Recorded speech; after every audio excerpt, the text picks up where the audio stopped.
পালা, জলদি পালা, জোরে দৌড়া ভাই, না হলে এই বিজলি পরে আমরা মারা যাব। জলদি জলদি করে পালা ভাই। বাপরে বাপ, কি বিজলি চমকাচ্ছে। দেখি তো বৃষ্টি থামছে কিনা। আরে শালার, এই বৃষ্টি তো আজকে থামারই নাম নেই ভাই। এভাবে বৃষ্টি হতে থাকলে তো আমাদের গ্রামে তুফান চলে আসবে আর আমাদের গ্রাম ডুবে যাবে। তুই ঠিক কথা বলেছিস, এই বৃষ্টির কিছু একটা করতে হবে। চল আমার সাথে। এই তো পেয়ে গেছি, ওই দেখ দরবেশের গুহা, চল। সাবধানে আসিস ভাই। বাবা, আমাদের গ্রামে অনেক জোরে বৃষ্টি হচ্ছে। এইভাবে যদি বৃষ্টি হতে থাকে তাহলে আমাদের গ্রাম ডুবে যাবে। আমাদেরকে বাঁচান বাবা। এই যে নেটা, ছাতা।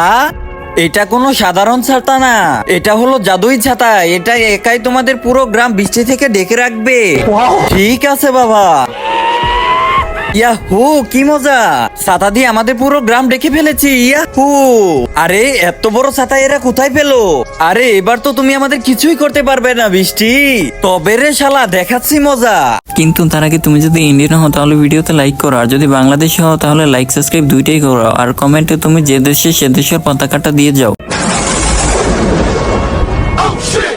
আরে শালা, এটা কি হয়ে গেল? এবার তো দেখতেছি পানিতে সবকিছু তলিয়ে গেল। শালা, তোর জন্য পুরো গ্রাম ডুবে গেছে। মার শালাকে, মাফ করে দি ভাই।